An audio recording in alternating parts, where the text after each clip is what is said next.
नमस्कार दोस्तों, कैसे हो आप। उम्मीद है सभी अच्छे होंगे। स्वागत है आपका हिस्ट्री की अगली क्लास में। आज का हमारा टॉपिक है औरंगजेब। औरंगजेब के बाद हमारी एक और लास्ट वीडियो आएगी बात, ठीक है। उसके बाद हमारा मुगल साम्राज्य खत्म हो जाएगा, ठीक है। औरंगजेब के बारे में देखते हैं। औरंगजेब से बहुत सारी चीजें हैं जो कि पेपरों में पूछी जाती है, ठीक है। देखो, औरंगजेब औरंगजेब ने जो है 1658 से लेकर 1707 तक 1658 से लेकर 1707 तक इसने शासन किया था।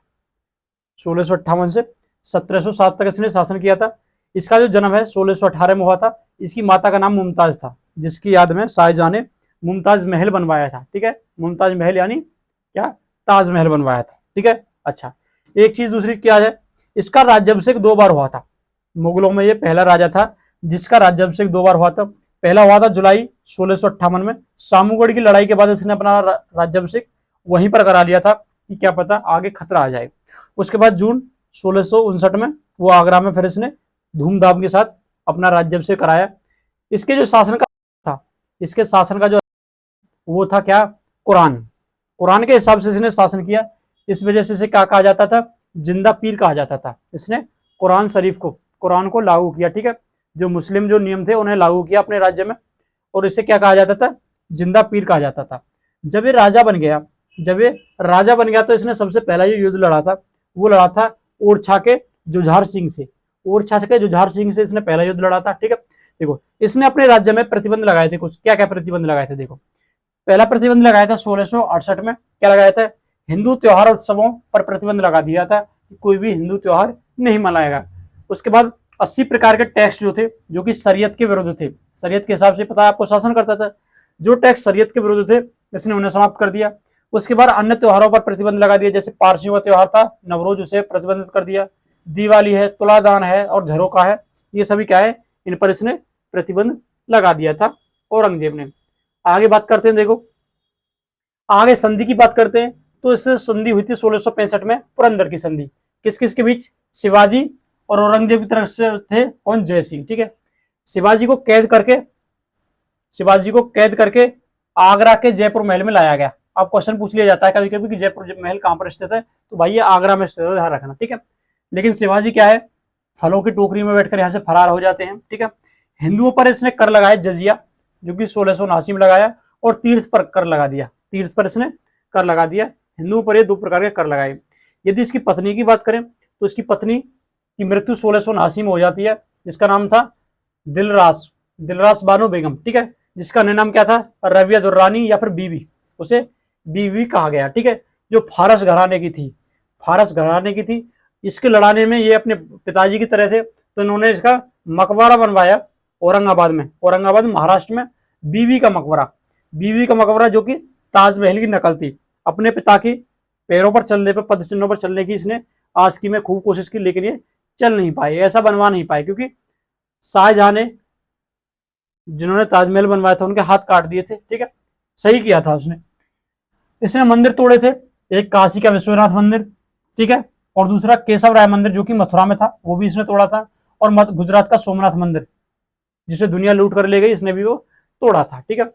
इसके समय पर, औरंगजेब के समय पर सर्वाधिक हिंदू मनसबदारों की संख्या थी, जो कि कुल मनसबदारों का 33% थे, ठीक है। तो 33% वाला नियम शायद सरकार ने यहीं से लिया था, ठीक है, कि हर उसमें आरक्षण जो है महिलाओं के लिए 33% का होना चाहिए, 1/3 का।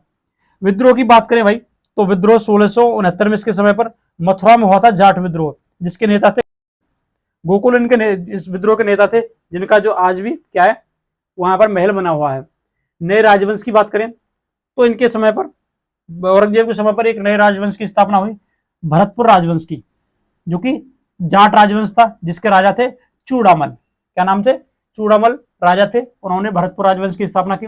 सिक्कों पर इसने क्या, कलमा खुदवाया।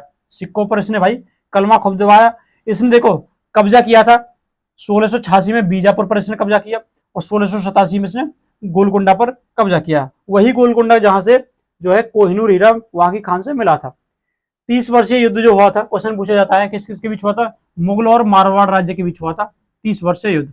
मुगल और मारवाड़ों के बीच हुआ था 30 वर्षीय युद्ध, ठीक है। अच्छा, यदि धार्मिक लक्ष्य की बात की जाए तो देखो, इसका लक्ष्य था धार्मिक दारुल हर्ब को दारुल इस्लाम में परिवर्तन करना, दारुल हर्ब को दारुल इस्लाम में परिवर्तन करना इसका जो लक्ष्य था। सिख गुरु की बात करें तो इसने एक सिख गुरु थे, गुरु तेग बहादुर, इसे याद रख सकते हैं। औरंग तेग बहादुर थे तो तेव कर लो इसे, औरंगजेब के नाम से याद रख सकते हैं। तो औरंगजेब ने किसकी हत्या की थी? तेग बहादुर की, ठीक है। तो सिख गुरु तेग बहादुर की इसने हत्या की थी 1705 में। और इनके दो बेटे थे, उन्हें दीवारों में चिनवा दिया था। इनके दो बेटे थे, उन्हें दीवारों में चिनवा देता है। सिख देखो, औरंगजेब का सिखों से अंतिम जो युद्ध होता है गुरु गोविंद सिंह से, ठीक है, जिसमें गुरु गोविंद सिंह है वो विजयी होते हैं, गुरु गोविंद सिंह है वो इसमें विजयी होते हैं भाई, ठीक है। आगे देख लेते हैं भाई, आगे चलते हैं। आगे बात आती है मृत्यु की, औरंगजेब की मृत्यु की। तो औरंगजेब की मृत्यु हो जाती है मार्च 1707 में। कहां पर? अहमदाबाद में। कहां पर? अहमदाबाद में। और उसे दफनाया गया था दौलताबाग में। कहां पर दफनाया गया था भाई? दौलताबाग में दफनाया गया था। फतवा ए आलमगीरी, फतवा एक आलमगीरी जो है भारत में रचित मुस्लिम कानून का सबसे बड़ा ग्रंथ है। मुस्लिम कानून का सबसे बड़ा ग्रंथ कौन सा? फतवा ए आलमगीरी है, ठीक है। यदि दीवान की बात करें तो औरंगजेब का दीवान था कौन? असद खान। असद खान इसका दीवान था, जो कि सर्वाधिक 31 वर्षों तक रहा था, ठीक है। यदि इसने जो है बादशाही मस्जिद का निर्माण कराया था, कहां पर? लाहौर में। बादशाही मस्जिद का निर्माण कहां पर कराया था इसने? लाहौर में कराया था, ठीक है भाई। अब देखो आगे देख लेते हैं। आगे बात आ जाती है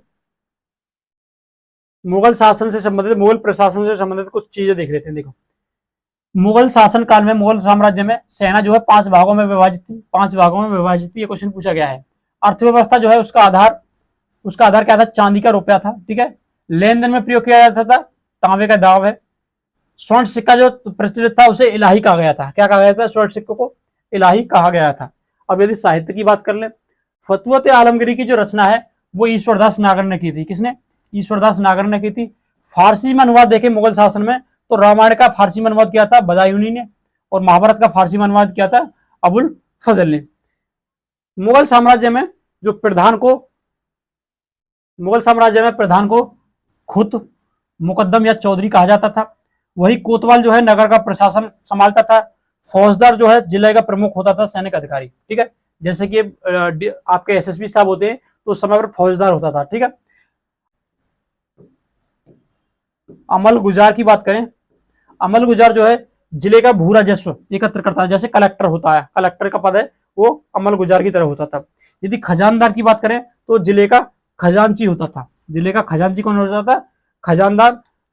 अमल गुजार क्या होता था? राजस्व संभालता था, कलेक्टर मान सकते हैं। फौजदार होता था जैसे एसएसपी साहब, ठीक है, डीसीपी साहब, एसएसपी साहब। तो सैनिक अधिकारी होता था। कोतवाल जो है नगर प्रशासन संभालता था, ठीक है। और ग्राम प्रधान को क्या कहा जाता था? खुद मुकद्दम या चौधरी कहा जाता था, ठीक है। अब हम अगला एक वीडियो में इसके जो विघटन कैसे कैसे हुआ था, इसके जो अंतिम पुछल्ले शासक थे छोटे मोटे, उनके बारे में देख लेते हैं, जैसे फर्रुखसियर वगैरह, उनके बारे में देख लेंगे, ठीक है। मिलते हैं अगली वीडियो में। जय हिंद।